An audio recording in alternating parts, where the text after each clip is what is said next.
Today on the Toppy Show, Trump went viral at the RNC for praising the firefighter who was killed in the assassination attempt. Hulk Hogan also has a viral moment at the RNC, praising Trump in a speech. Whoopie Goldberg attacked Trump's grandkids by saying that they're trying to humanize him. Trump vows to overturn the EV mandate, aka the gas car ban, day one in office. CrowdStrike has an outage at kneecapped businesses last week. Elon post on minority U.S. income surpassing white goes viral. A Home Depot worker is fired because they praised Trump getting shot online. British police cower and retreat amid a migrant mob overtaking the city. Bud Light falls to third place for best-selling beer in the United States. Cadillac Escalade update and V8 production increases. Ray-Ban owner to buy Supreme for $1.5 billion. And Hyundai, well, they have a little bit of a recall. All of that and much more on The Topping Show.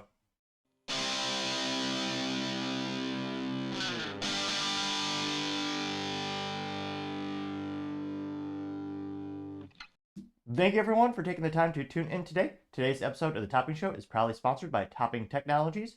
Topping Technologies is an IT value-added reseller and services company with a special proficiency in IT security. Heck, I see their founder at least twice a day. Gotta say he's quite handsome and brilliant. He's me, you see, that's the joke. If you're an IT leader or a business owner, you can reach out to the team at sales@toppingtechnologies.com. Also, giving away a free 50 caliber musket or flintlock pistol with every IT purchase in July to celebrate the 4th of July. Go to toppingtechnologies.com to learn more. Lastly, trying to get to 4,000 subscribers by the end of the month. So if you could click that button and tell your friends, I would greatly appreciate it.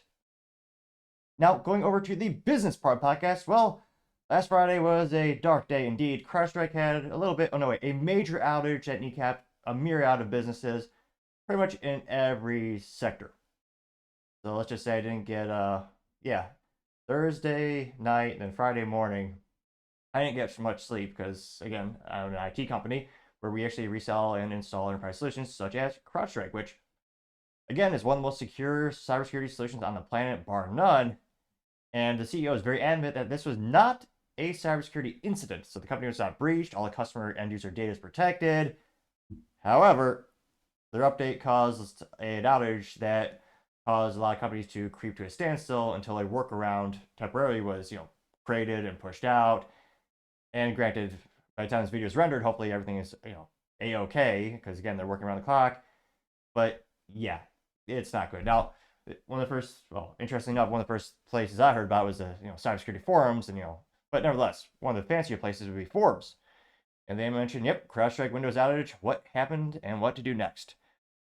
Now they say, quote, a CrowdStrike update is breaking computers running Windows, causing them to crash and display the horrific blue screen of death, which is, if you're a Windows user, you know that screen very well.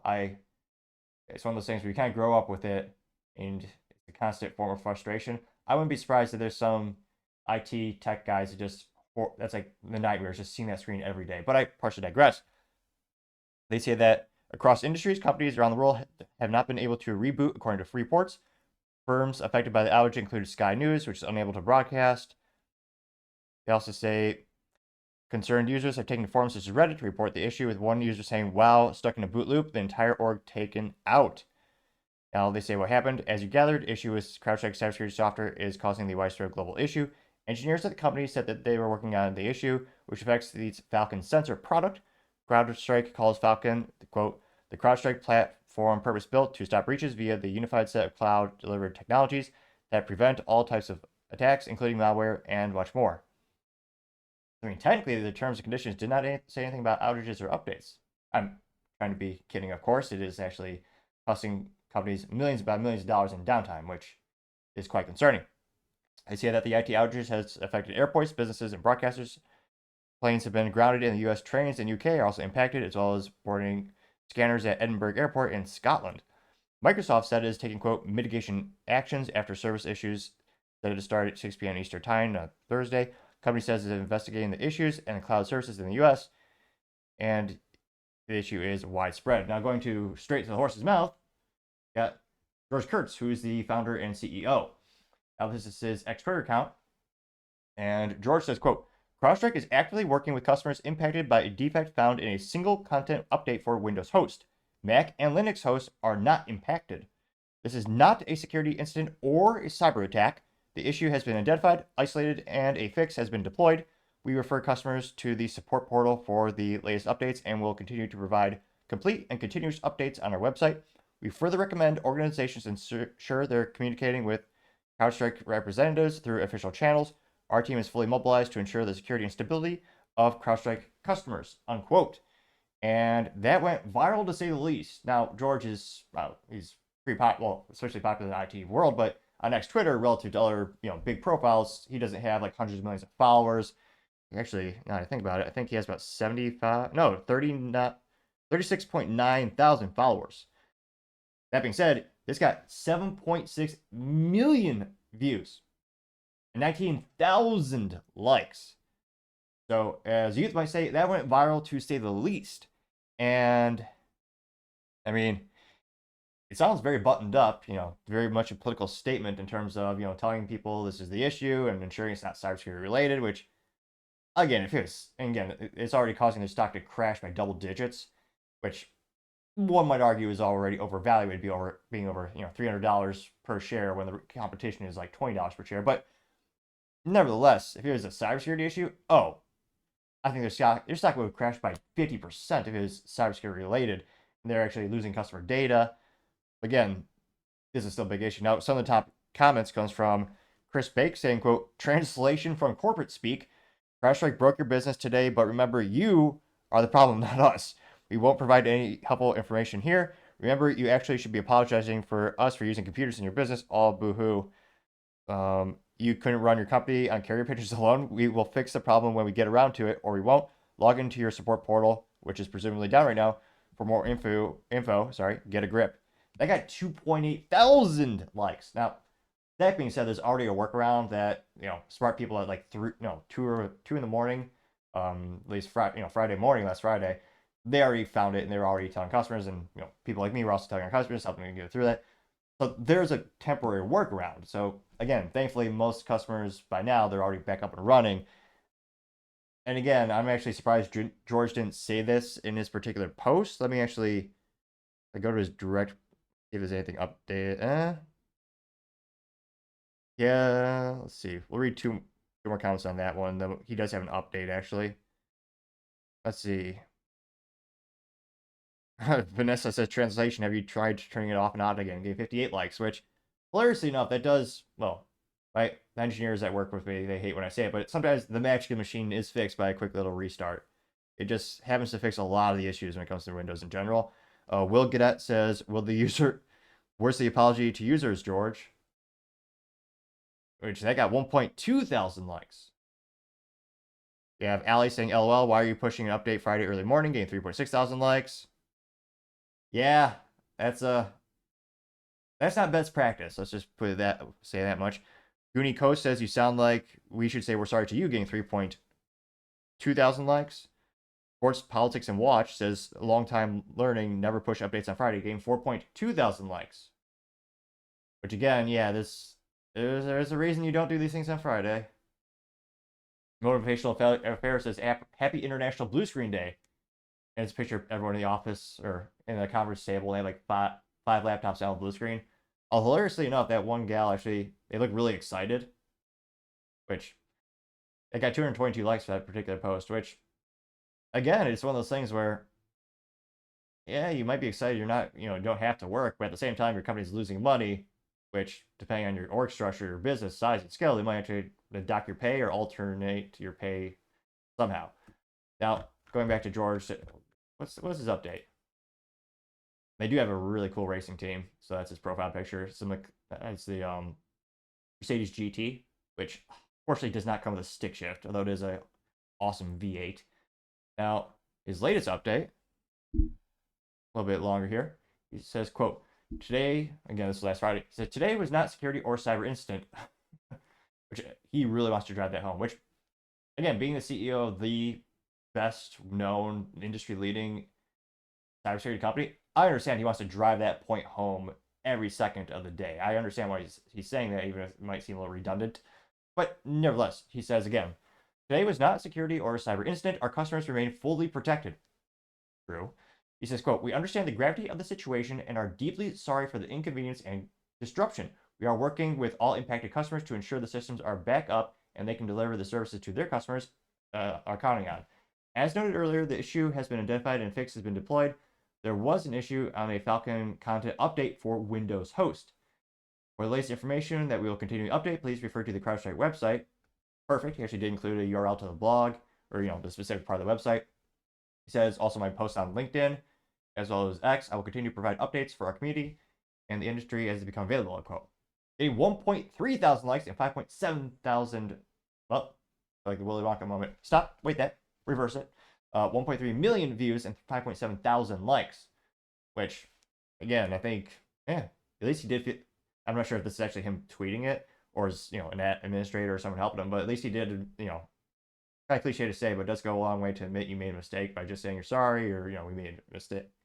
Again, I know, unfortunately, due to the United States, with how extremely litigious our society has become, it's one of those things where you're like kind of drilled in your head, never apologize, especially in a car accident and any of that kind of stuff, because again, they could get sued and all that kind of stuff.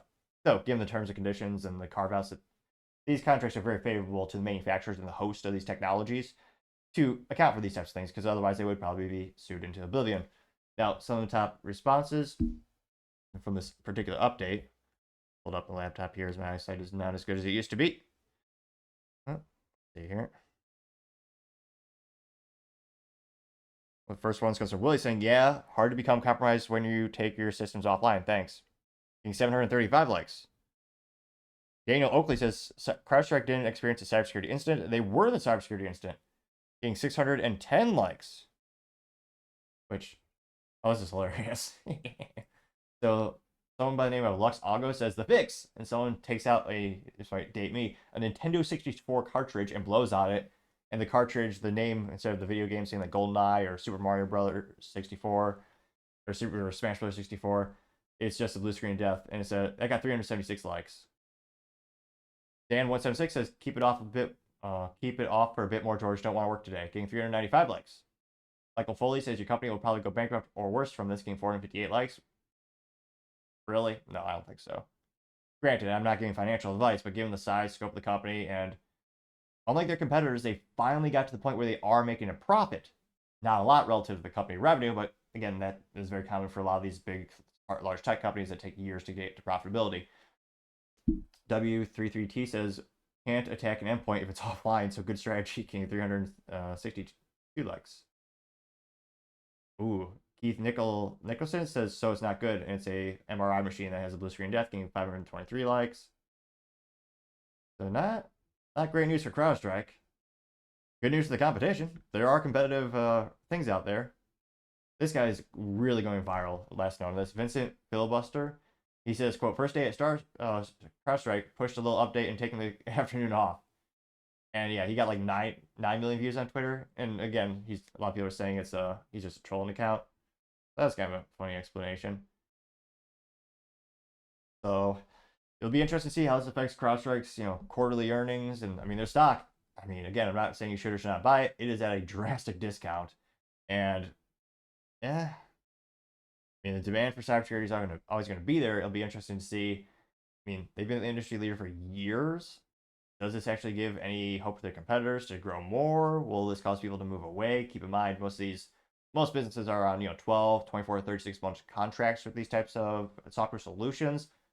So it's not like a lot of them are going to stop their renewal right now necessarily, though granted some are always up for renewal. That's why I don't think there's a high propensity or high odds that it'll go bankrupt overnight. But let me know, was your business or your employer affected by this? Were you able to get work done last Friday? And let me know in the comments. As always, be fascinated to hear what you have to say. Other interesting business news, Cadillac Escalade to get an update and production increase. Long live the V8. It is great. Remember, if it rhymes, it's probably true. Not a statement of truth. But nevertheless, this is some good news, especially if you're a shareholder of General Motors, because remember, EVs are trash, physically speaking, for profit for pretty much every company except Tesla. I mean, remember, Ford lost $132,000 per EV sold Q2 2024. Granted, they will get to profitability. It looks like they're moving in the right direction, but it takes a lot of time. And you're going to be having a lot of losses. So the only way you can make money to actually fund the stuff is the good old gas engines that I was about to say they perfected, but these companies have a lot of recalls. Let's be honest. Toyota and Honda mostly perfected. Though, with the big three at Detroit, they made the V8 great. And this is brought to us thanks to CNBC. Michael Whiteland over there says GM to increase production of the high-performance Cadillac Escalade V8 SUV, which again they're talking about the V, which is even better, more horsepower. Now it looks like the automaker will also increase production of the V series performance model, which currently tops out more than, oh my gosh, this is why shareholders should be writing Mary Barra every day. Stop selling garbage, sell more Cadillacs. These start, again, this is the top performance model for the Cadillac Escalade V at $152,000. Bear in mind, it's General Motors, so they share a lot of parts with the good old Chevy Suburban, Tahoe, XY Banana Falcon, whatever they call the trim levels these days. They have so many model numbers, but yeah, there's a lot of parts compatibility. Granted, yes, they do a little bit more tech and a little bit more stuff into Cadillac and a little better leather. But at the end of the day, it is one of the most profitable things. That's why every automotive manufacturer, with the exception of one or two, they have the regular brand, then they have the premium brand, with a lot of parts being shared over, and the premium brand makes a lot of the company's profit. Because again, people are willing to pay more for perceived over value, and they have some nice components as well. Granted, I'm not sure if I would ever want this SUV because it only has 2 pedals, which is as boring as all hell. But nevertheless, if I won the lottery, maybe do a stick shift option on that. But nevertheless, back to the article. They say, quote, the Cadillac Escalade is crucial for GM as well because it's a highly profitable company and the flagship full-size SUV. And it looks pretty good. I'm not an SUV guy, but it looks much more angular. It is, I mean, the hood or the front grille, probably the size of my whole car. Oh, I mean, the surface area, perhaps. I mean, a little Honda Civic. I only partially kid. Now, they say, quote, GM will increase the production of Cadillac Escalade V Series performance model as part of the updates. Now, the only sad part is, again, this is something Dodge would do back in the day when Dodge was, they really went all out and put V8s into everything and stick shifts. Again, it would be crazy. However, hear me out. What if you had the Cadillac Escalade V Series Blackwing, which is their top trim performance level, and they put a stick shift in it? They'd probably sell 18, maybe 20, but they could probably charge 100 grand more. I mean, there are passionate people who want the stick shift. Again, the last stick shift SUV is I guess you have the Ford Bronco. And performance, and when you find them, they are always expensive. Is as far as I know, is the Porsche Cayman, Cayenne. Was it the GTS? A V8 with a stick shift and an SUV. I think 2009 was the last year they made that. And those things always go for like 50 to 60 grand with 100,000 miles. I know this because every couple of years I always contemplate getting an SUV. My friends tell me I need an SUV to haul IT gear when we go to data center sometime, but I partially digress. They say that, quote, the new SUV features a 55-inch diagonal display across the dash, including a passenger-only screen, an executive package for a second-row power seats, doors, large 24-inch wheels. Louise. That's ridiculous. But they also have Jeff Roth, the VP of Cadillac, saying, quote, the Escalade has always been about American craftsmanship, technology, and performance, and continually raised the standard of full-size SUV luxury since its introduced 25 years ago. The Escalade is a crucial vehicle for Cadillac, as well as for the brand parent GM, as the highly profitable flagship of the company's large SUV lineup. GM has led in the U.S. market share for full-size SUVs for decades, which it is one of the few things that American automotive manufacturers still excel at. They pretty much scrapped every small car, partially because, again, they're much less profitable, and they have a lot of reliability issues in general, but even more with the cars. And that kind of looks so weird to me. Unfortunately, it looks like does it? Yeah, it is. Maybe it's the future to some folks, but not for me. Yeah, the whole dashboard is just one giant, probably an OLED display, which is very futuristic. That is a very interesting design aspect. They say that many of the design tweaks for the 2025 model year include a sleeker front lighting and large interior screen, better aligned the gas motor with a upcoming upcoming all electrical version of the vehicle. What? Why would you do that to me, GM? I'm kidding, kind of. But the cost of EVs, how much will they have to charge for the Cadillac Escalade EV? And how many will people realistically want to buy it? Is it probably the same number of people who would want to buy a stick shift V8 Escalade? Maybe. They say that the gas-powered 2025 Escalade will continue to be powered by two 6.2-liter V8 engines, and including the supercharged V-Series performance with capabilities of 682 horsepower and 653 foot-pounds of torque. Cadillac said it will increase production of the 2025 Escalade V series, which was introduced 2 years ago, after not being able to meet demand for the current model year. They declined to specify the actual statistics about the actual numbers. Cadillac also said, we are increasing production to help meet customer demand for the pinnacle of Escalade performance, luxury, and craftsmanship. Now they say that, quote, GM is pricing for 2025 models to be available closer to the vehicle's launch. Current prices range from $81,000 for the entry-level model to more than $152,000 for the V series. The all-electric Cadillac IQ is expected to start about $130K when it goes on sale next year, which actually doesn't sound enough. I'm not sure how much profit they'll make off of that. Almost sounds too reasonable. They say that the Escalade will continue to be produced in GM's Arlington assembly plant in the great state, or some might argue this very great country, of Texas, or some people call it Texas, along with full-size SUVs from GM Chevrolet as well as GMC, which also share the platform and most of the components with the Cadillac model. See, go to the website right now. It looks pretty cool. Got a little video on the main Cadillac website. I don't know. To me, I hate touchscreens because it's technology inherently breaks, and I can just imagine how will you ever get even more difficulty with long-term maintenance of those vehicles when you're trying to find a screen that's been out of production for like 10 to 20 years. Let's see what else. And geez, look how big that screen is. Or screens. There's many, many, many. So it's interesting that adding an EV option. I suspect they'll still sell mostly V8s. Again, I mean, the batteries are going to have to be huge. I'm not sure what kind of range you're going to get. But let me know in the comments, would you ever buy a Cadillac Escalade that's an EV, or would you only want the V8? Let me know in the comments. As always, it'd be fascinating to hear what you have to say. Other interesting business news, Ray-Ban parent company to buy Supreme for $1.5 billion, which, very pretty penny to say the least. Now, this comes to us thanks to Yahoo News. And specifically, this is from Andrea, and they say, quote, Ray-Ban manufacturer, parent company, EssilorLuxottica, to buy Supreme brand for $1.5 billion. Which, who the hell is buying that? In terms of the actual products, because premium, or Supreme rather. I mean, it's a great best example of all time in terms of the importance of marketing. Now, they say that it'll be an all-cash acquisition. It is also EssilorLuxottica's biggest acquisition since the European eyewear and lenses company took a majority stake in Dutch optical retailer Grand Vision for $6 billion in a deal that was struck before the pandemic and completed in 2021. They say that, quote, the acquisition will let EssilorLuxottica connect with the new customer groups aligned with mainly goals of innovation and development.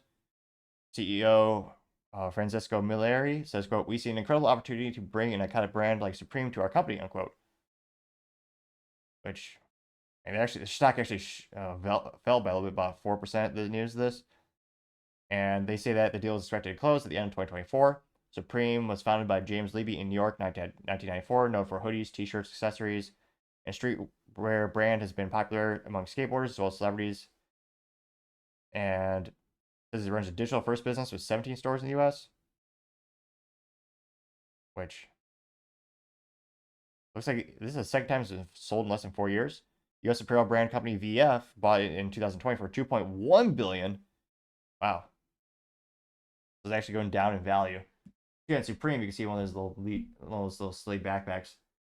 It's all marketing. Like, they had a pinball machine a couple years ago, and I think the board was nearly identical, or the playing area is about nearly identical as another model, and just slap on their name on anything. There are people who buy Supreme bricks, like quite literally a brick that just had the word Supreme in it, and people are buying it for like hundreds of dollars and selling them online for thousands of dollars. It has a huge cult following. It's brilliant marketing. People, I mean, buying it left and right. I mean, it's been sold a couple times now, and it goes down in value. I'm not sure. Yeah. It is interesting that EssilorLuxottica is buying, because they're mostly known for eye lenses and eyeglasses. And Supreme is, again, they're mostly known for sweaters and, mostly clothing. So it is interesting to kind of, I guess they're certainly diversifying their portfolio. But, I mean, the other company sold them for a reason. Do you think Exotica will ever actually make a profit on them. And then let me know, have you ever actually bought anything from Supreme? I haven't. I'm too frugal. I mean, I've had the same suit for nearly 10 years now, which pretty good ROI. I would say men should suit up and buy once, cry once. But nevertheless, let me know in the comments. As always, be fascinated to hear what you have to say. I'm going over to the culture part of the podcast. You have British police cower and retreat from a migrant mob. Quite the antithesis of power. And again, a friendly reminder to click that subscribe button. When I first started the show, I had very little subscribers and many speaking ineptitudes. However, as I've gained slowly but surely more subscribers, I've been able to improve my speaking skills debatably. Believe it or not, I used to speak a lot faster, used to enunciate barely at anything, and mispronounce nearly every word. However, there's been a modicum of improvement, nevertheless, I believe. And I think it's because of the subscriber count. So if you could click that button, I would really appreciate it, and it may very well assist with my goal of having an entire episode without messing up once. A high pie in the sky goal, some might say, but someday perhaps. So, especially appreciate it. Now, this is brought to us thanks to End Wokeness on X Twitter, where she says, quote, breaking, all hell is breaking loose in Leeds after British police are forced to retreat. Migrant mobs are now taking over, which also shows how weak the police is. Which, I don't think you'll be too surprised here. The video will load. Huh? What? What is this going? No way! No way! Oh my fucking word! Oh, my body is gone! Oh my days! No way! No way! What is this going? They're just throwing, what is it? The Molotov cocktails and a lot of random blunt objects at the police vehicles, which they look to be like, what is it? Mercedes Sprinter vans? Which is, again, it's pretty weak.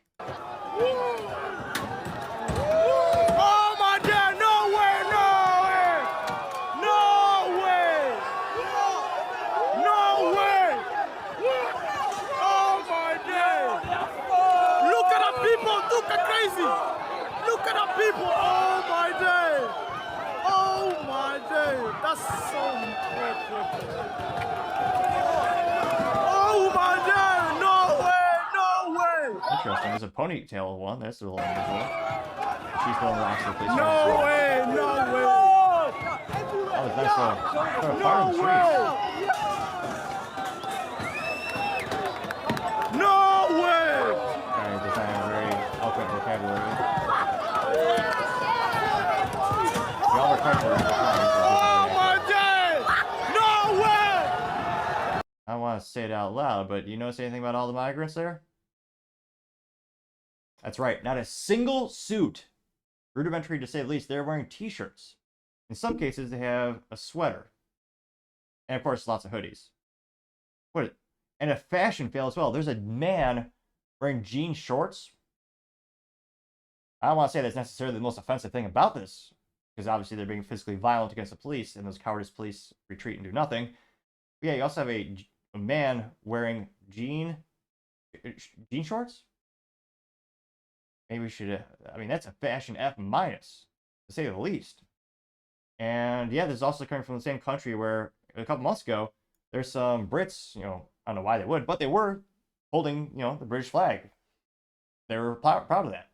I'm kidding, but they were really holding it. I don't know why they're holding their flag, but they're holding their flag, and all the migrants around them had their country's flags, and British police told that British citizens to take down their flag because they're outnumbered.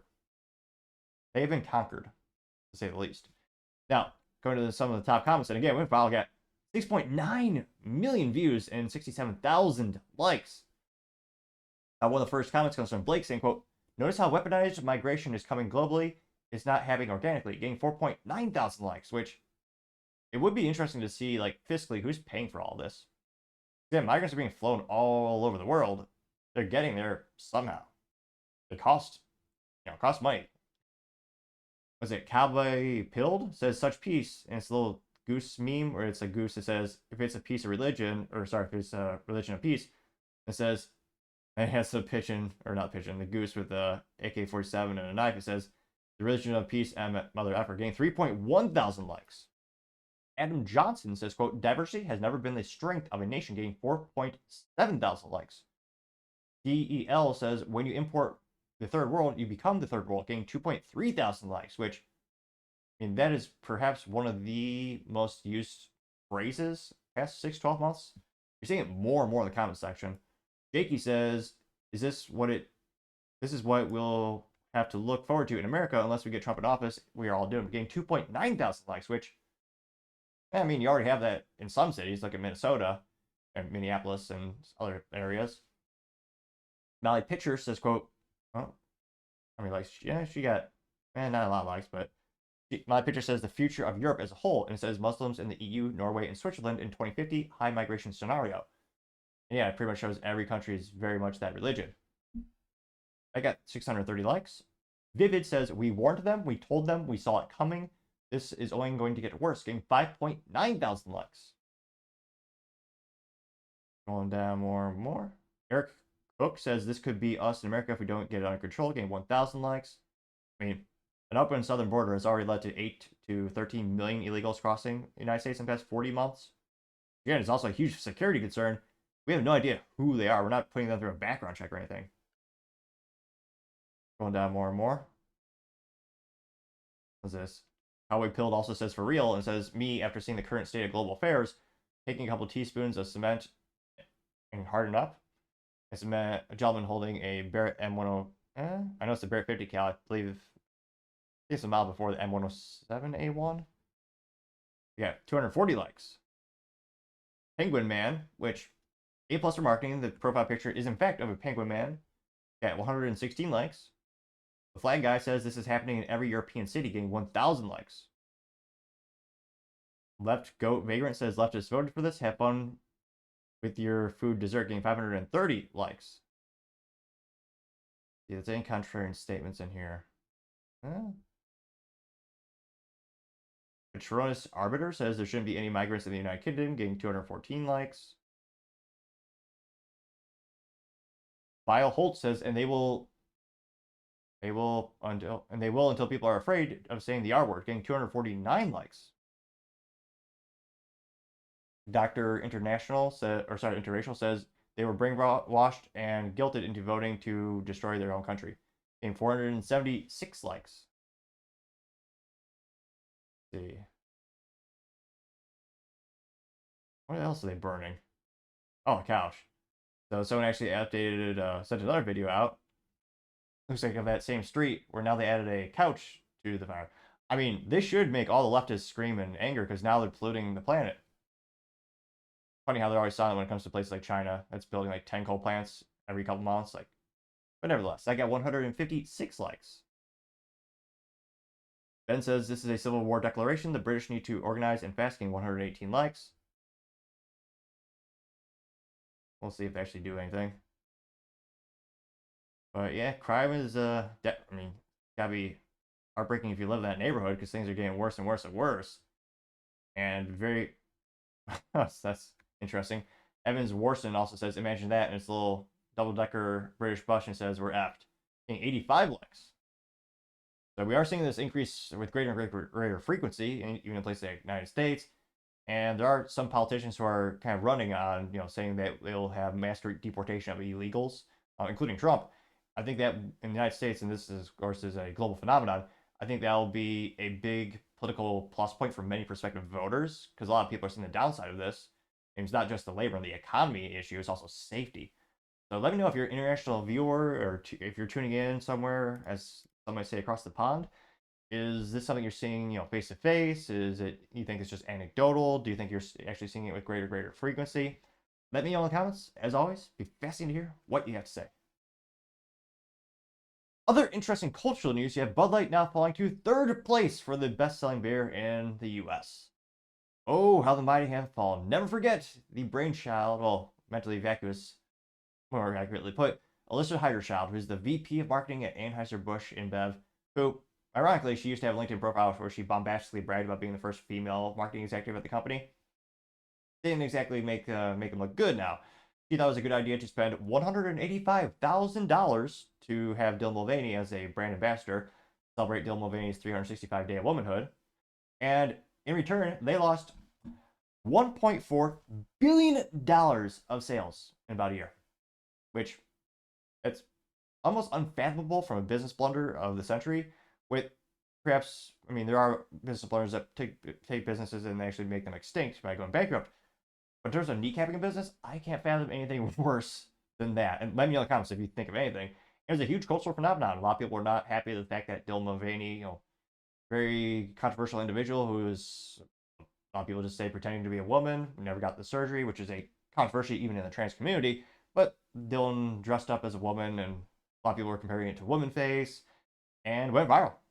And companies were giving this individual millions of dollars to, like, I mean, Dylan Mulvaney was making millions of dollars being a brand ambassador for tampons and makeup.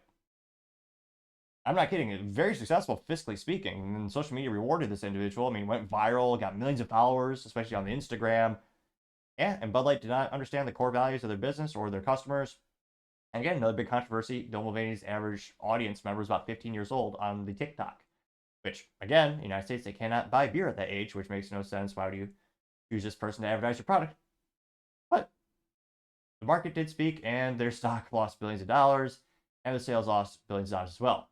It was number one beer for about 20 years in a row. Then Modelo outdid them. In the United States, Modelo is owned by Constellation Brands out of New York. Internationally, yes, Modelo is then owned by Anheuser-Busch InBev. Now, it looks like things have gotten even worse. Now, this comes to us thanks to CNN by Jordan Valinsky over there. They say, quote, Bud Light loses more ground, now slipping to number 3 beer in America. There you can see one of the iconic blue Bud Light cans. They say, quote, Bud Light, formerly the top-selling beer in North America, has a tough year since the boycott upended the industry. It's getting worse, so now brand is falling to 3rd place. Michelob Ultra, which, again, is also owned by a company, leapfrogged Bud Light to become the 2nd best-selling beer at grocery and convenience stores during the crucial sales period stretching Memorial Day to July 4th holiday, according to NIQ data shared by industry trade publication Beer Marketer Insights. Modelo Especial, made by rival Constellation Brands, remains the second of the top-selling beer as retailers in the U.S. after surpassing Bud Light last year. Which, yeah, Michelob Ultra is such a niche brand. When I was growing up, like, I only knew it because they sponsored races for like half marathons and marathons, like, which actually was how I got my first legal beer. I crossed the finish line and got one of their beers, and at the time it tastes all right, but like, again, anecdotally speaking, I was the only person in my friend group who actually had one of those. When we went to like a restaurant, people were having beers. Like, that was the only. So I'm especially fascinated that Michelob Ultra is surpassing Bud Light sales, which also shows how bad Bud Light sales are to begin with. They say, quote, in the past 4 weeks, ending July 6th, Bud Light captured 6.5% of marketing dollar sales at retail stores, compared to 7.3% for Michelob Ultra, while Modelo maintained the top share at 9.7%. Wow, that is awful. And this is with Bud Light spending millions of dollars on marketing. They're buying off some of the top comedians. They got their name plastered all over, logo plastered all over the UFC with I think it was like $100 million agreement or brand sponsorship with them. I mean, there's never been spending more on marketing, and yet it still isn't really helping them. I mean, what the former CIA operative Brendan Whitworth, current CEO of the company, should have done is just come out day one and say, hey, we made a mistake. I let the marketing gal go too far. He thought, again, this woman was so mentally vacuous. She literally said, our beer is a fratty image, so we don't want that. Which, again, insulted the core customer base, and people she was trying to appeal to don't really buy their product to begin with on average. Which, again, is why their sales crashed so miserably. And from a cultural perspective, I mean, boycott is perhaps the most well-known successful boycott in history from the conservative perspective. I would also argue a lot of my libertarian friends also participated in the boycott as well. Now, not to brag, but I've been boycotting Bud Light for almost a decade since I buy craft beer. Even when I have people on the podcast, the interview podcast, I'll buy, what do I buy? Well, in truth be told, I like to buy family-owned, so I end up buying Yangling, which I do thank Bud Light for. If it wasn't for this boycott, I really never would have heard of Yangling, which, again, is the oldest brewery in the United States and still family-owned. That's awesome. I support that, 7 days a week. So when people do want a refreshment when they're on the interview podcast or hanging out or have my team over for work, yeah, I'll make sure I get a fridge packed with that. And yeah, their sales have not increased at all with Bud Light. And I don't think they're ever going to regain them. They could have recovered. We've seen it happen before. It's not like a theory. It's happened. I mean, there are many brands who came up and said, hey, we made a mistake. We disrespected our customers. We didn't understand the market. We messed up. We're not going to do it again. We're going to pivot back. We're going to do our good old tried and true strategy. Bud Light never did that. I'm not saying they would recover 100% of their sales, But again, they lost 30% Bud Light sales like that. I mean, I think they could have gained back at least 10 of that 30%. But now, to this day, they still are a pariah. I've seen 2 people order Bud Light in the past year now when it comes to like social events and work events. And I'm not saying we shun them out, but like, I got a little weird look. Like, what the hell's wrong with you? This is an open tab for a work event. Why would you choose that? Good God, what's wrong with you? Do you have no taste buds? But I partially digress. Let me know, have you ever seen anyone buy a Bud Light in the past year? I mean, do you even think it tastes good? Let me know in the comments. As always, I'd be fascinated to hear what you have to say. Other interesting cultural news, you have Elon Musk post minority U.S. income passing white income going viral on X Twitter. Now, this is his first post by The Rabbit Hole, which is another interesting Twitter account, or X account as some might say. Now, this is an infographic, and The Rabbit Hole says, quote, some of the most successful people in the United States are from minority groups. I'll read out the income in a statement in a second. Elon said, quote, wow, America really is a land of opportunity, unquote, which, yes, 110% it is. A wise man by the name of Ted Nugent once said, the whole world sucks, but the U.S. sucks less. Which is true, and it's quite literally the land of opportunity. That's why everyone moves heaven and earth to get here. Because if you work like hell, you will be successful in life. I mean, the Brookings Institute for decades has said the 3 things you need in life to escape poverty, statistically speaking, will happen pretty much 100% of the time. 1, get a high school degree. 2, do not have kids out of wedlock. 3, get a job. Just any job. It's like, if you do those 3 things, you have a dramatically high propensity of being successful in life, physically speaking. Very simple road to success. And it's disgusting that some people actually look down on some of those things. And actually discussing our government discourages some of those things and quite the opposite, incentivize opposite behavior. I partially digress. Now, getting to the actual fiscal income. Yeah, this is based on U.S. median household income by select ethnic group in 2018. White came in at $65,902. Vietnamese came in at $67,331. Hmong, apologize, I'm not sure if I'm pronouncing that right. HMONG came in at $67,372. Cambodian came in at $67,538. Korean came in at $72,074. Indonesian came in at $74,497. Filipino came in at $75,295. Pakistani came in at $77,315. Japanese came in at $30,036. Chinese came in at $81,487. Taiwanese came in at $97,936. Sorry, $95,736. And the first place, Indian, at $119,858. Which, in spoiler, if we were to look at the actual job titles, is going to be IT. And I work in IT. There's a lot of folks in IT of those nationalities. And this went pretty well. Got 75.5 million views and 288,000 likes. Because again, I mean, this goes against the mainstream narrative we've been brainwashed for decades, saying, oh yeah, America is evil, racist place. It's the most mentally active, stupid thing I've ever heard in my life. United States, if you say anything racist, you'll be fired from your job, you'll be socially ostracized, except for like the 10 assholes who believe in that. And pardon the French, but it's ridiculous. Now, again, this is a great example. Come here, work like hell, you'll be successful. And interestingly enough, a lot of them are of minority nationalities. For now, I mean, demographics are also shifting in the United States. One of the first comments comes from Gunther Eagleman, saying, quote, that destroys the mainstream media and the leftist narrative, getting 15,000 likes. Elon Musk simply said, yep, getting 10,000 likes as well. Cat Turd says, if you notice that the people constantly complaining about living in the U.S. never leave for another country. Yep, that's true as well, getting 1.3 thousand likes. Let's see, scrolling down more and more. Let's see here. Planet of Memes. The Planet of Memes did not, in fact, respond in meme form, but this alleged Planet of Memes says, quote, it has nothing to do with what you look like, but everything to do with how you work and how you are willing to put into the work for it. Awkwardly said, but got 1.5 thousand likes. See, scrolling down more and more. The Texas one says, so the system isn't racist. Got it, getting 291 likes. Let's see. Sam Parker, USAC Gage says, how come they don't show the one with the Jewish number? And what statistic labor bureau is that from? Let's see. So this is source U.S. Census Bureau 2013-2015 American Community Survey, Equitably Growth 2018 United States Jewish Population Survey, AYB Shecky Skin. Looks like to be the source in very small font there, and they added Jewish Americans at the very top, and that's at 129,000 likes. I got 17, and again, I got $129,000, and that infographic got 17,000 likes. Scrolling down more and more. And again, look at the Jewish community. They abide by those 3 rules of success. The Salty Goat says, but wait, white people cause all their problems and oppress them, getting 2,000 likes. Let's see here. Really, Nitu, I apologize, I do not mean to butcher names this badly, but her first name I'm pretty sure is Nitu, and is Kalandawale. And she says the Indian Americans are 1% of the population, but pay 6% of total taxes in the U.S.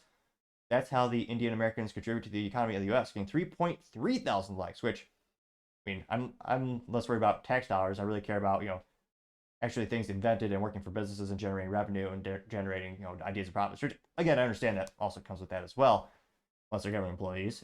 I got 3.3 thousand likes. Is in country. We got a quote from Thomas Sowell. He's an OG. And this is reposted by Genesis Wolf. And it says, the struggle against race-baiting propaganda continues. And Thomas Sowell, quote, says, quote, if you cannot achieve the quality of performance among people who are born in the same parents and raised under the same roof, how realistic is it to expect it to achieve across the broader and deeper social divisions, getting 24 likes. Let's see here. Interesting. Indian Tech and Information Profile says, quote, please look into the recent surge of online hate against Indians. The content was popping up everywhere for no reason, getting 7.9 thousand likes, which, anecdotally speaking, I've not seen that, and I check social media, at least Twitter, at least once or twice a day. I have to ask some of my friends about that. Going down more and more. Let's see here. The Native Patriot says, quote, the fact that white is so low on the list is disturbing. The country is majority white, so maybe that skews the stats, but you'd think that people that are majority would benefit the most. That goes against this just goes to show how effective DEI and other anti-white propaganda has been, getting 460 likes, which I think that could be a contributing component to it. I mean, that being said, I think DEI has been around in practice for maybe 10, 15 years. That'd be interesting to see. I have to do a little bit more research on that. There's any contrarian statements here. Let's see here. Blue Burst says, I'm glad we have this information easily shared on here, getting 657 likes. I can't help but wonder if this should be censored on something like Facebook.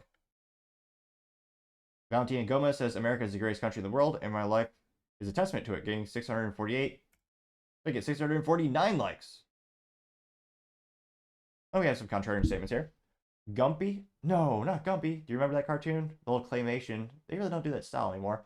But allegedly, I'm not saying this is the real Gumpy, but Gumby Griper says, when are we going to put Americans first instead of foreigners? Getting 847 likes, which, again, I'm not sure. In terms of this infographic, it doesn't say if these people are American citizens. I know that's a point of contention for some people in terms of people coming to work and then send their money back home or overseas.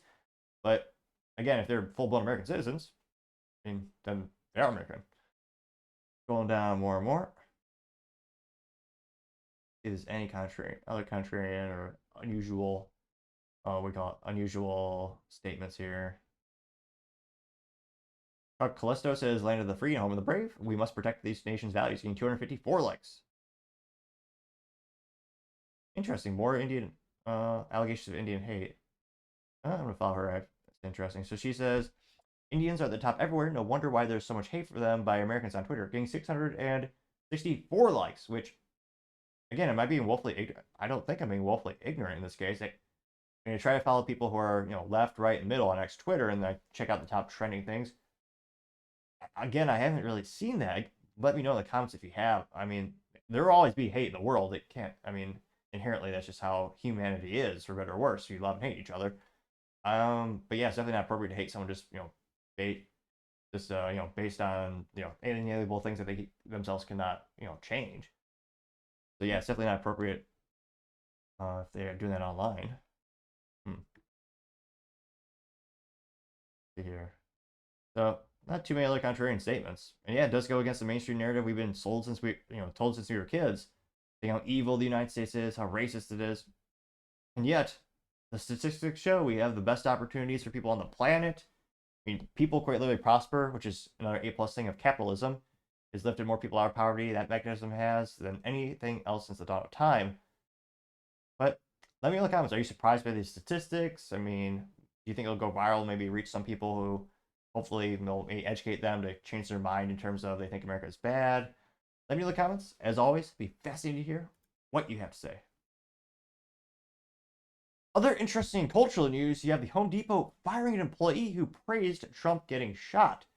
Now, this has come to us thanks to the censored one, ironically named since we were seeing and covering him, but nevertheless, the censored one on X Twitter, in which he says, quote, "Do you think Liv's at TikTok was right or wrong to get her fired?" Which, I apologize, I don't want to say it would make your eyes melt, but it's not a pretty sight. But here's the original video, and it's about 37 seconds long. And so this is a gal who, in her occupation, she is a cashier at the Home Depot. Are you Darcy Waldron? Yeah? Waldron, yeah. Okay, from Cayuga? And you think that the shooter should have been a better shot? Is that what you posted on Facebook? I am at work. You think that the shooter should have been a shooter, huh? I am at work. Yeah, I think that's pretty messed up. Pretty anti-American, if you ask me. As a veteran, I'm disgusted. What have you provided to this country? Huh? I'm sorry. This is ridiculous. You are ridiculous. And I'm making you famous.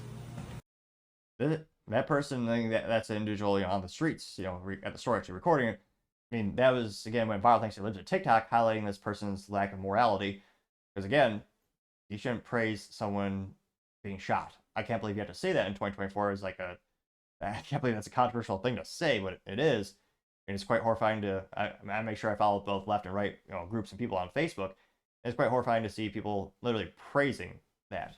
Now, the censored one, again, he said, quote, "Do you think the TikTok was right or wrong for getting her fired?"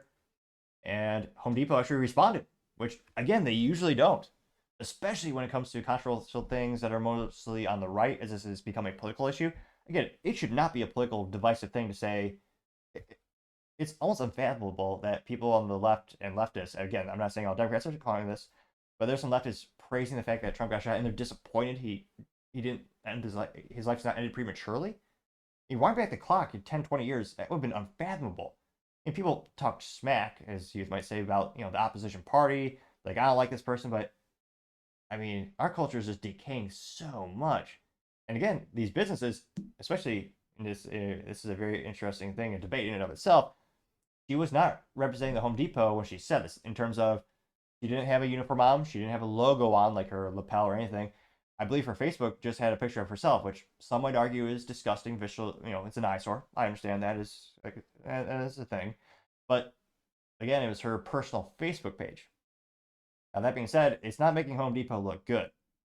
Especially when you look at the average person who shops at Home Depot. Think about construction workers, people who repair things around the house, people who work, probably skew a little bit more right on average. I don't think it's out of the realm of possibility to take that assumption. And the Home Depot responded. They say, quote, "Hi, this individual's comment doesn't reflect the Home Depot or our values. We confirm she's no longer works for the Home Depot." They got 3.7 million views and 47,000 likes. Which, I mean, again, I'm really impressed that, they actually did this. Because, again, this doesn't make their business good. It makes your employees look like they're unhinged and crazy. Also understand it is her personal time and her personal life. That being said, what she says was extremely heinous. I probably wouldn't allow one of my contractors or someone on my team to do that personally. Now, she's scrolling down, one of the top comments comes from Catherine saying she fired herself, getting 26,000 likes. Wow. Scrolling down more and more. We do have a contrarian statement right off the bat, I believe. Tony Montana, allegedly, says, quote, "Wrong. You never go after the vulnerable. She's an old lady making $10 as a cashier at the Home Depot. Shame on them for firing her, too." And that got 1.8 thousand likes, which, again, I'm interested with. Or echo chambers can get a little bit boring, so let's dive into the comments. Was this person ratioed? Not by the numbers, but maybe by the comments. One of the first comments responding to this alleged Tony Montana says, "But it was okay for her after a kid wearing a Chiefs head dress and paint at a football game." sorry, vernacular messed up or didn't read that properly. It says, but it's okay to go after a kid wearing a Chiefs headdress and face paint at a football game, getting 897 likes. Barry Montana claims, quote, no, and I've addressed this. The Conservative Party back then did the right thing and went after the agency, bankrupted them, and the entire staff was laid off. Go after the small fish doesn't accomplish much except taking in cancel culture. In 57 likes. Joel says, quote, do minimum wage employees have immunity from poor behavior while at work? What if she had called someone the N-word on camera? Getting 617 likes, which, I mean, she wasn't at work. I think that, to me, that's a big point of controversy. She did this on her Facebook. She wasn't wearing the Home Depot uniform and doing like a training video or an online live stream, or she didn't do it in the physical location being a cashier. That did get 617 likes. Let's see.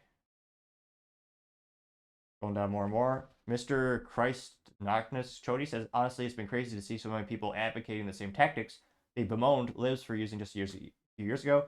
Cancel culture is the greatest. It's great when I'm doing it, getting 71 likes. So we got a couple favorable. What is this? Favorable statements. I don't know why this is funny, but I immediately laughed. There's a squirrel that says "F you, Tony," getting 29 likes. Now you also have Charmaine Hubert says, I stand with Home Depot on this. Doesn't matter who you are, the CEO or $10 cashier. You don't get to death wish someone. Getting 438 likes. Which, let's see. Vixen also says, old lady had a lot longer to learn the difference between right and wrong. I guess the lesson is a little bit harder the older you get. Getting 680 likes. So we got a couple contrarian statements. Going back to the main post from this person asking if the Home Depot was right to cancel her. Nobody thinks, says, quote, people see how it feels and suddenly the left is pro free speech and anti-cancel. Would you look at that? Getting 2.6 thousand likes. Caitlin Ross says, I don't think Liz of TikTok got her fired. I think her illegal and inappropriate comments on social media got her fired. We don't blame 911 caller for the actions or consequences of the criminals. How is this different? Unquote. Getting 2.4 thousand likes. Oh, wow. Cynthia Holt says, Lives of TikTok didn't get her fired. She did it all on her own. We all have consequences for our actions in life. I got 7.2 thousand likes. Let's see here. Oh, it's probably. Machiavelli says no mercy for commies and says, remember this old man in Utah? He made some comments about Biden. They break into his house in the middle of the night and kill him, a threat against Trump, and they make sure there's a clear roof and line of sight for the shooter and have all the protection. Snipers stand down even though him and others see where the shooter was. There's a picture and it's a meme, it says, or a picture says, my name is Craig Robertson. I threaten Biden the same way thousands of Democrats threaten Trump every day. The FBI broke down my door and killed me to prove we have a two-tier justice system. And if you're next to talk about it, you're next. Oh, hopefully not. I would just say, coincidentally, I should say Hillary Clinton is definitely a totally beautiful person, and she's never, I mean, statistically speaking, a disproportionate number of people around her coincidentally commit suicide. I'm sure that's all in the up and up, and should just clarify, I want to live a long, prosperous life. Just randomly throwing that out there. That got 6.1 thousand likes. Scrolling down more and more. Elect poster says, right, she got herself fired, getting 996 likes. Which, again, that seems to be overwhelming consensus. There's a couple of contrarian statements, and a couple of folks pushing against it. But it seems like overwhelming people are in support of the Home Depot firing her. And again, there were people saying they were maybe going to perhaps boycott the Home Depot because of this, which again, I think in terms of who the customer demographics are at Home Depot, whoever shops there, I think on average they probably would have lost more money than not if they were to keep this employee, given the cultural climate these days. And kind of an ADHD moment, if you're looking for a good read about Home Depot, it's built from scratch, I believe. Where is it? Yeah, built from scratch by the founders of Home Depot. It's a great tale of business. They, like many businesses, they barely made it in the beginning, and I highly recommend it. It's a great, relatively quick read. And then let me know in the comments randomly if you have, or some ADHD comment or question, if you want me to do book reviews. Usually read one book a month. Usually business or philosophy are the main topics. Last year was reading all about retail founders from Walmart to Home Depot to Starbucks, and this year is more automotive history and the founders of those companies.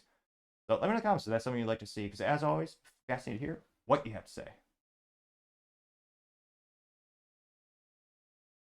Now, going over to the political part of the podcast, you have Trump at the RNC event paying tribute to the firefighter who lost his life due to the attempted assassination. Now, this is first posted thanks to Matt Walls on X Twitter. And she says, quote, President Trump says goodbye to the firefighter who lost his life protecting his family during the assassination attempt. That's only about 34 seconds long. Let me maybe have full screen here. See Trump with his OG suit, as all men should. Of course, he has a little ear patch on. He kisses the helmet of the firefighter past.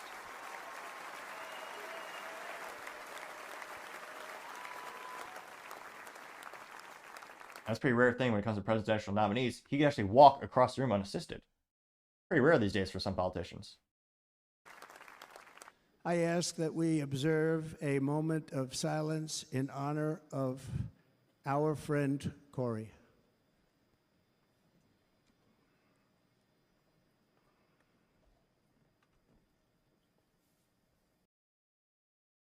And that went pretty viral.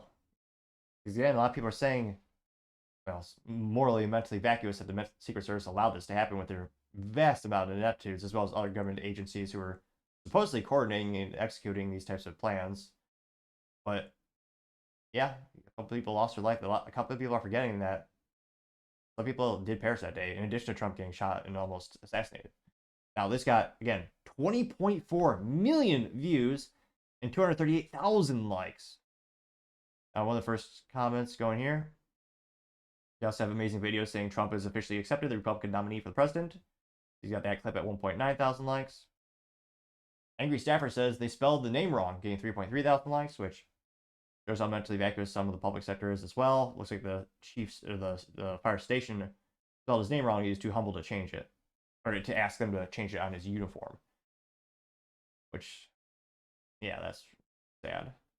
Going down more and more. Tucker Carlson, a video of him saying that God is among us right now, and I think that's enough, getting 750 likes. You have amazing videos saying Trump walks through Corey Comptore's uniform and kisses the helmet. Really powerful moment. Powerful, getting 867 likes. A couple people posting the picture of Trump holding his hand up defiantly after being shot. One is in a bronzed picture statue. So they took a picture, they photoshopped it so it's all bronzed, getting 560 likes.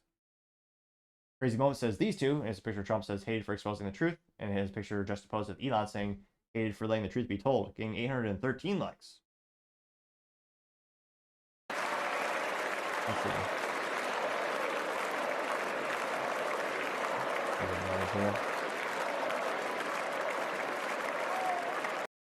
Crazy Moment says I'm crying, getting 528 likes. Rosetta Cardoso, I think I'm pronouncing that correctly. She says one of the most touching moments of the entire evening. President Trump truly cares, and he feels a sense of responsibility. That is evident in his voice, as he respected the loss of this year firefighter's life, getting 402 likes. He's really sad. The guy, he's very proud. He said his last tweet was saying he's going to the Trump rally in Butler, Pennsylvania, and Jake Ash's Maca Queen says, so emotional to see President Trump saluting and kissing the helmet in front of the late firefighter. God bless hero Corey Comptore, getting 121 likes. One Bad Dude says, best president ever, getting 64 likes. Here. And I'm not too surprised that there's no contrarian statements in this regard, since, I would be pretty morally vacuous to be disagreeing with this. Again, it does sound like he truly cares. It's not just a publicity stunt like a lot of cliche politicians do. And hopefully they tripled, quadrupled his security and got himself some private PMCs or private military contractors to assist. But I think could do it, infinitely more efficient. But yeah, that's one of the most viral moments of the RNC event. And yeah, the Secret Service failed so epically. I think it's going to wake a lot of people towards having to have more open opinion about adapting and using some more resources from the private sector. But of course, as I always say, time shall tell.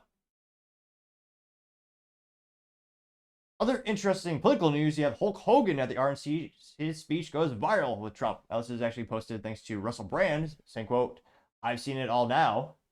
And yeah, this is kind of reminds me of Elon's "We live in the Matrix" kind of moment, or his saying. There's a picture of Hulk Hogan. As all good men, he does suit up, though he is wearing a t-shirt under his blazer. And of course, he does have his little bandana and sunglasses. And shoot, his voice is infinitely better and more iconic than mine, so I'll go ahead and just let the man speak. But what happened last week when they took a shot at my hero? Takes off the jacket. Sleeveless, of course. And they tried to kill the next president of the United States. Enough was enough. And I said, let Trumpomania run wild, brother. Let Trumpomania rule again. Let Trumpomania make America great again. He tore off his shirt, and under it he has the Trump dance shirt on him. I don't see Trump smile that much. Look at that smile. Look at that ear to ear.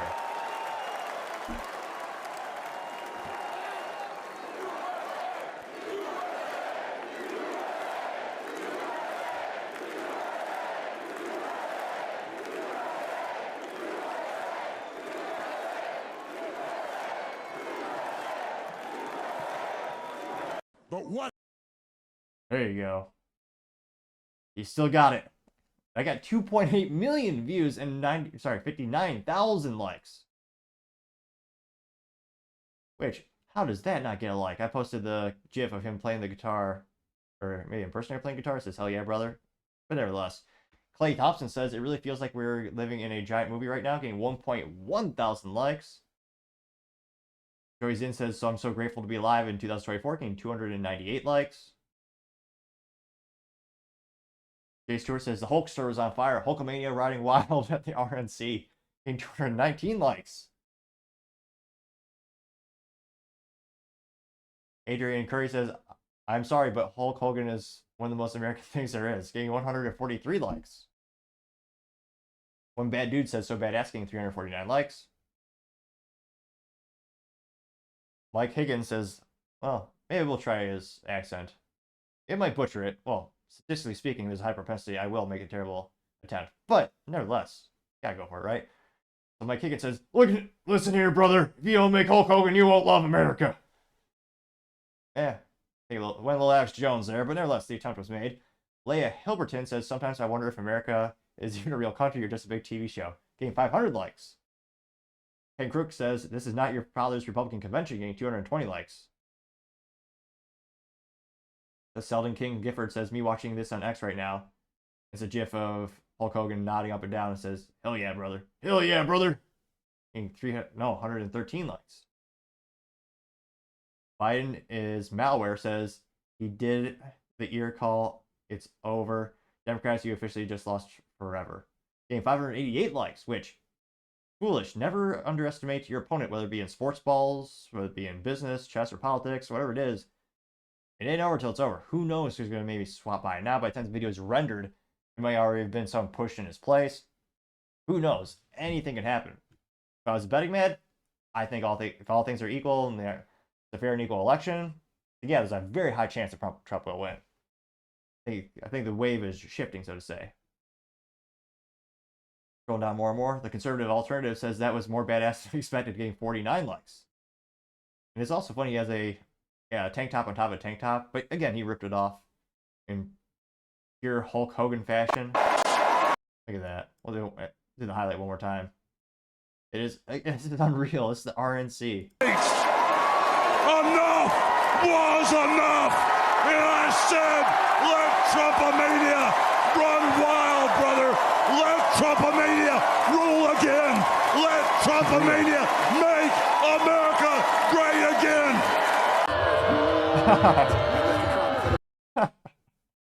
Yeah, to the crying liberal leftist girl. It might be a rundown to say that she has very short hair, wearing a beanie, and some type of floppy raincoat. And that's when Trump won the first time. She, like a child, dropped down to her knees and cried. Which also shows how mentally weak some people are. Politics should not make you cry, folks. That did get 11 likes. Of course, Dana White did speak as well. Let's see here. Good evening, ladies and gentlemen. I am Dana White. I am the CEO and President of the Ultimate Fighting Championship. So 2 weeks ago, I got a call from President Trump asking me if I'd be willing to speak tonight. As usual, there was no pressure, no demands. He asked me as a friend, and of course I said yes. Then, after I accepted his offer, he sent me a text message, and I just want to read to you a little piece of what President Trump wrote to me. Dana, I'm so honored that you will be doing the introduction at the National Republican Convention. Think of it as the biggest fight you ever had, a fight for our country and even the world. I only wish you didn't have to interrupt your family trip, but I hope they understand, they love you, and they know how important this is. Now think about this. This man's running for president of the United States. He's fighting for the future of this country, and he's concerned about interrupting my family trip. That's the President Trump that I know, a man who truly cares about people. The mainstream media likes to push the narrative that he doesn't care about anyone but himself. I absolutely know that's not the truth, because I've been friends with this guy for 25 years. And for the people who know me, they'll know this is true. I just want to make something very clear. Nobody in the Trump campaign has ever told me what to say. Nobody tells me what to say, and I'm nobody's puppet. There's a lot more than other endorsements, especially Hollywood ones. And I'm not telling you what to think. I'm telling you what I know. And I know President Trump. That got only 93 likes. So that was, again, reposted from Charlie Kirk. So yeah, pretty, again, an RNC like never before. Now, the only question is how many people in the middle do they reach with this event? And how many more, support were they able to churn up? Hopefully a lot. So it'll be interesting to see Hulkamania. Will he do more public statements to Trump? I mean, the merchandise is good. They should have some fascinating merchandise. Again, merchandise is important. That's how you raise some campaign funds as well. It is one of the components. Yeah, it is going to be hilarious and interesting, to say the least. Are you surprised about these guest appearances? Let me know in the comments. As always, it'd be fascinating to hear what you have to say. Other interesting political news, you have Whoopie Goldberg attacking Trump's grandkids, saying they're humanizing him, which I want to say cringe alert, but your eyes may or may not be horrified when you see this, because it is Whoopie Goldberg. So, warning has been given. Ooh, sorry. All right, so this is coming from Don Luker. Breaker Narrative says, quote, developing Whoopie Goldberg attacked Donald Trump's 17-year-old granddaughter, Kaya Trump, while on The View, which all 18 viewers of The View were probably very ecstatic that she did that. And again, this is coming from the same person, Whoopie Goldberg, who's so mentally vacuous. When there are reports of Biden having incontinence issues or, defecating himself, which, again, at his age is something that happens. It's just part of life. I mean, she admitted that she does herself defecate herself. That's how brainwashed she is. She said that out loud on, I was going to say a popular TV show, a show for millions, 10 people to hear. And she thought she was sticking up for Biden saying this. Which, I mean, I guess she was, but of all the things to brag about, all the things to try to, relate to make the person seem more average, I don't think that was the right choice. Now, thankfully, this isn't too painful. It's only about 30 seconds long, but it is Whoopi Goldberg, so So, I'm sorry, but if I had to suffer, so do you. And not too much further ado. Me, I have a lot of faith in the American people. And I don't know very many men who want to be talked to the way that this man has been talking to men in his audience. She a moron? Oh, I was about to ask a question if she's a moron. We know, yes. If you look at the demographics of who supports Trump, that's one of his biggest segments is men, especially young men. I don't know any women, and I know his grandchild was up on the thing, and they're trying to humanize him and change your idea about who this guy is. Oh, I'm sorry. Now, they just zoomed out, so you see more. Now you see the whole cast of The View, which, ironically, named The View. It's not a view you would want to see, but it's almost done trying to interrupt it so it's not so painful all at once. Don't fall for that. Trump. He's talking about. Yeah. He's talking about Trump. And all the morons clap like seals. It didn't go as far as I thought. I got 271,000 views and 3.9 thousand likes, which, again, this is the same type of rhetoric. I mean, that made people viscerally hate Trump to the point where they were trying to take his life. There's a debate on if the government themselves did that. Fair. But it has people mobbing around the U.S., destroying property, causing mayhem, because they keep trying to say he's the most evil person that's ever existed. I mean, they're part of the problem. Again, interestingly enough, when I'm looking at social media, left, right, center, I don't see a lot of people on the right calling for violence against Biden. People will say his policies are trash. They'll say they disagree with them. They might call him a moron. But there's not, again, let me know in the comments if you think differently, but there's not as many people, if any, calling him like Hitler, which is what they always call Trump. Now, one of the first comments comes from John saying she's been permanently removed from television. It says, Whoopie Goldberg bullies innocent 17-year-old for no reason. Goldberg's racist hate speech intends to incite violence, getting 361 likes. Scrolling down more and more. You have Old School Eddie saying, Whoopie Goldberg is another hack that lives off spreading hate, getting 476 likes. And trans fats in that as well. The Patriot Oasis says Whoopie Goldberg is a communist, low-life piece of crap, getting 393 likes. J Cash Maggot Queen says Whoopi is worried that people will find out the truth that she's been lying, getting 325 likes. Brendan Dealey, I mean, this is a normal word for the British people, but it's not very polite in American conversation to call women the C word. Brandon simply says she's a mouthy C word, getting 622 likes. AKA says, what a low life, getting 185 likes.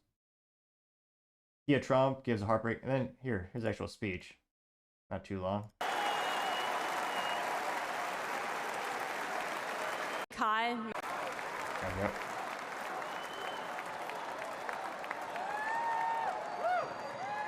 Hi, everyone. My name is Kai Madison Trump. I am the granddaughter of Donald Trump. I'm speaking today to share the side of my grandpa that people don't often see. To me, he's just a normal grandpa. He gives us candy and soda when our parents aren't looking. He always wants to know how we're doing in school. When I made the high honor roll, he printed it out to show his friends how proud he was of me. And he calls me during the middle of the school day to ask how my golf game is going and tells me all about his. But then I have to remind him that I'm in school and I'll have to call him back later. When we play golf together, if I'm not on his team, he'll try to get inside of my head. I know. And he's always surprised that I don't let him get to me. But I have to remind him I'm a Trump too.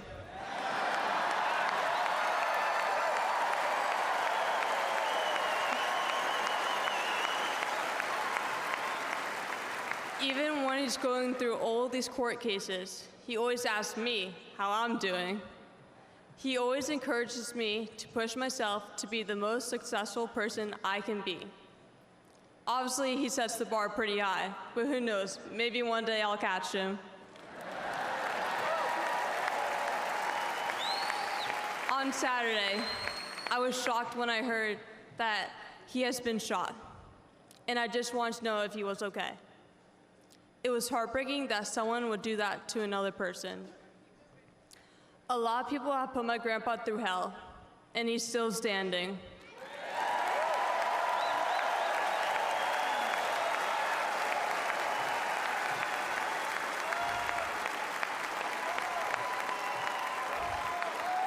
Grandpa, you are such an inspiration, and I love you.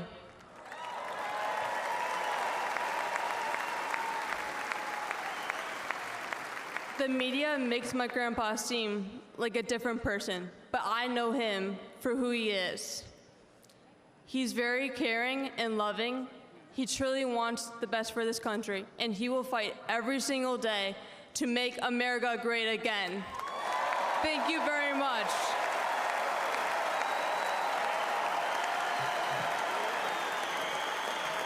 Air Trump up there.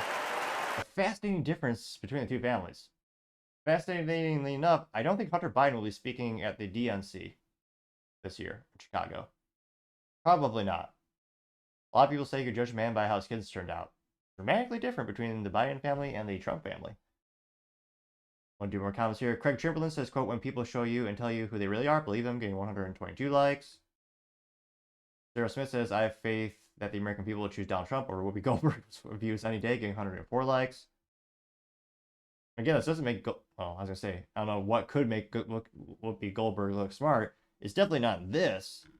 And it is fascinating that people still tune in to watch her. And I know there are people who, they tune in The View religiously.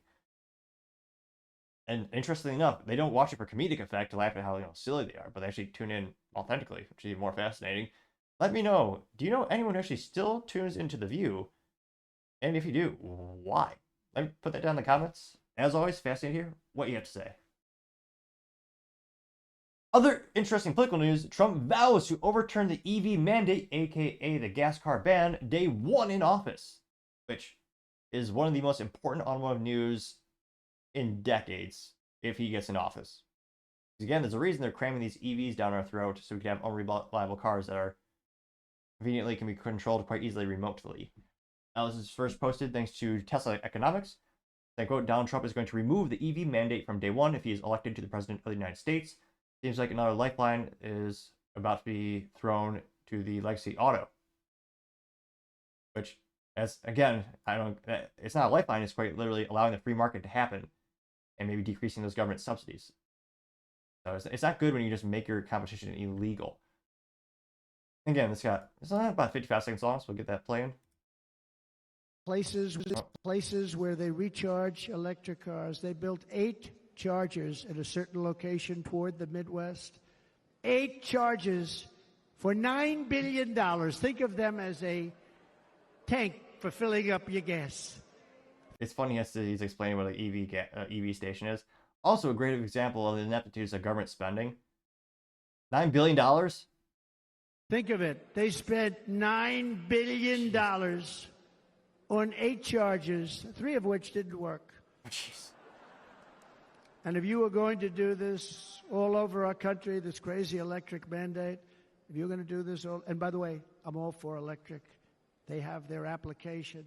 But if somebody wants to buy a gas-powered car, gasoline-powered car, or a hybrid, they're going to be able to do it. And we're going to make that change on day one. Give us our stick shifts back. We want 3 pedals. Again, it's one of those things where it is a de facto ban on these cars. Again, one of the biggest issues is these emissions fleet averages. So I have an issue where they say, oh yeah, your company has to hit this arbitrary number. The only way you can hit that number is by making EVs to offset the vehicles that actually make profit for many of the legacy automotive manufacturers.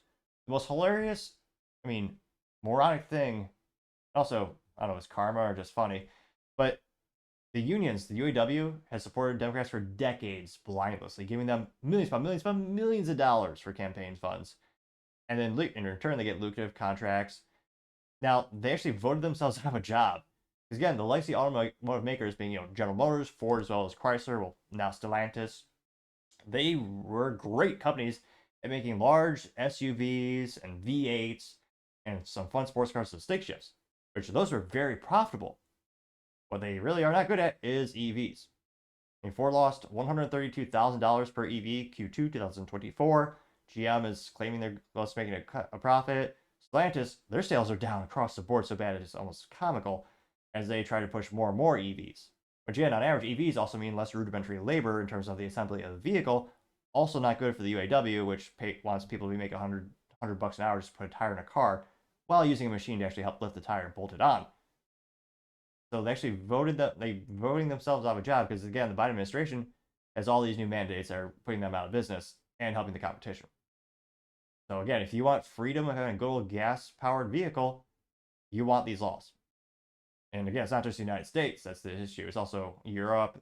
A lot of these mandates are being crammed down people's throats to artificially inflate the market for EVs. which again, I don't like personally because you can't really have anyone work on the vehicle. You can't have a mom and pop shop work on that. You're locked in like a smartphone. Also, the batteries don't last that long, maybe 10 years at most. And guess what? Some people like to get an ROI or some people actually want a vehicle that'll last for a long part of their life. So they have to buy a disposable vehicle, which EVs are inherently disposable by their architecture. General Motors actually has an issue or design, they think it's smart, to have the battery be a structural component of the vehicle. So if you get rid of the battery, you get rid of the whole vehicle basically. Which, that sounds pretty terrible to me. Now, some of the top comments, again, it got 146,000 views and only 851 likes, which, again, it should be getting a lot more views. If people realized how overregulated the auto industry was in the United States, they'd be disgusted. And again, so another one of the reasons why trucks get bigger and bigger and bigger and bigger is because there's different mandates based on the vehicle weight versus the mile per gallon, all that kind of stuff. Again, people wonder why American cars get so big and expensive. One, extra safety gear. Two, extra environmental stuff. And interestingly enough, even more BS, they want your vehicle to be more disposable with the Cadillac, with the DEET. Oh, there's not the DEET, I apologize. There are a couple of issues that you have to have with the trucks, especially with the additives, which, again, I don't have a truck, unfortunately. Though I do love my little Honda Civic Si. It does have a stick shift. But the additives with the diesel actually is, they say it's good for the environment. It is in the short term in terms of emissions, which is worse for the engine. It makes the vehicle disposable, which, hilariously enough, or hypocritically enough, well, the U.S. government doesn't have all those catalytic converters, and they don't have the DEXO. Well, they don't have the additives for their trucks because, again, they want reliability. Rules for thee, but not for me. Typical government. Now, showing down to some of the top comments. Believe on Jesus Christ says Elon wants it removed. He said that yesterday, getting 226 likes. Which actually, I think would be better for Elon if there weren't anything propping up the legacy automotive manufacturers. Because again, then they would focus on things that make them money, and inherently, that would be the gas stuff. Scroll down more and more. Dominant Ingus says, better than artificially popping up bad EVs, Tesla products will sell themselves, getting 259 likes. Micro Macro says, this will probably just hurt legacy auto because they won't be able to make affordable EVs. Tesla is the benefactor in this case, getting 269 likes. John Ecker says, mandate isn't needed, let the government get the government out of it, getting 172 likes, which would be nice to get more of a free market. Going down more and more. Stanley says, better product wins, which is Tesla, getting 26 likes. Yeah, last week, Biden gave 1.8 billion dollars to EV companies to prop them up. And they were of course, they were the union ones, and he made sure the factories didn't close. And spoiler alert, many of them were in swing states. It is election season. Some people might call that a bribe. Scrolling down more and more. Donald Hogan says EVs will thrive on their own merit, cost, efficiency, performance, and safety. Tesla rocks, and the world knows it, getting 36 likes. Here. Jacob Vaughn says he's removing the mandate. People want less restrictions from the government. Let me decide what I want. Getting 15. Let's make that 16 likes. See, scrolling down more and more. Okay, double. That's an awkward name. Their name is Double, and then it's WWW. Nevertheless, he says the EV mandate was a lifeline for the failing business model through subsidies. He'll literally be saving them. Elon will thrive because it will decrease the competition, getting 10 likes. Which again, if the competition wants to gamble, aka invest more into EVs, they might make a profit. Ford has been getting closer. It's not out of the realm of possibility, but yeah, there needs to be some changes with EV technology for mass adaptation. Going down more and more. Jared Valentine says Biden is not helping Tesla. It's just about virtue signaling, getting 9 likes. Which, yeah, if you want to know about the corruption of the U.S. government and favoritism, never forget the EV summit by the White House when Biden, a couple years ago with Biden, he invited General Motors, Ford, and Chrysler, I believe, in the UAW, and he praised General Motors for being a leader in EVs. During the same time he said that quarter, GM sold less than 100 EVs, while Tesla was selling like 58,000 plus.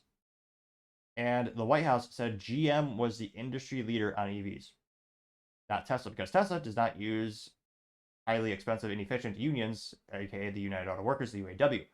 However, GM and other ones do, and guess who donates to the White House? All the other ones.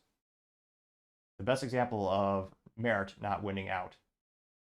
Again, Tesla, whether you love or hate them, they are definitely the industry leader, have more technology and one tire than most of all those other companies. But yeah, they were not invited to the White House because they weren't unionized and they weren't paying off the White House. They were getting the people and they're elected. So really ridiculous. And again, I really hope for the automotive community, you get these mandates rolled back and eliminated completely. Again, one of the biggest reasons you have stick shifts, less and less modern vehicles, because nowadays they're actually not as fuel efficient as automatic transmissions. Back in the day, they were, but now they're less efficient. And again, the government mandates are pushing efficiency, rather more accurately, they're pushing not the efficiency of like owning it like an ROI for the vehicle. They're pushing just the short-term fuel economy and safety of the vehicle, which is another reason why they're so expensive. And it's also ironic the same people who push these mandates claim they care about the poorest actually hurt the very poor, because now there's only one vehicle in the United States sold for under $20,000. I believe this is the Mitsubishi Mirage, and I think that's actually going away. So yeah, all these mandates make the vehicles heavier, more expensive, and out of reach for most Americans, and it's getting worse and worse. But let me know in the comments, do you think we need to decrease regulation? I mean, the amount of regulation in the automotive industry is ridiculous. You're talking phone books upon phone books. So they might date myself. I know some people might not even know what a phone book is these days. But let me know in the comments. As always, be fascinated to hear what you have to say. Now going over to the business blunder of the day, you have Hyundai recalling about 67,000 vehicles in the United States. This is thanks to articles and Reuters. You see their little fun logo right there. And they say, quote, Hyundai Motor America is recalling nearly 67,000 vehicles in the U.S., according to the National Highway Traffic Association. The company is specifically recalling 64,647 vehicles over loss of power from a power pump failure and about 12,349 Santa Fe vehicles over a software issue in the transmission control unit, unquote. You know, you wouldn't have that issue if you had, yep, I said it, 3 pedals, also known as a manual transmission. Now, the same, very similar issue last week, the Ford, or some call it the Ford F-150. It had an issue where the transmission at any speed might randomly just shift into first gear because there's a bad sensor with automatic transmission. I mean, granted, I'm just an old, maybe I'm definitely an old soul, but sure, it'd be nice if you had more control of your vehicle and less components that could break. But nevertheless, Hyundai had this issue. Now, like all these recalls, I mean, in terms of physical cost to the end user, thankfully, there's not any, not cost you out of your pocket. You go to the dealership, they'll fix it for free. Oh, more realistically, the company manufacturer pays for the dealership to fix it. Now, the issue is, how long will this take to fix? Is this something you can just, have a coffee at the dealership and they fix it while you're there? Do you have to leave it there for a while overnight as they fix it? Then you have to worry about getting a loan in your car, or if they don't have one, you have to use an Uber or Lyft and trust a stranger. So definitely not good, especially for the brand reputation of Hyundai, Kia, which again, it's the same parent company, is the same thing. And they've come a long way the past couple of decades, especially in reliability and brand awareness. I mean, they used to be a joke. I mean, people Jay Leno used to compare it to a bobsled in terms of reliability, just going down a hill. So definitely not good news for Hyundai, especially, again, a little software error.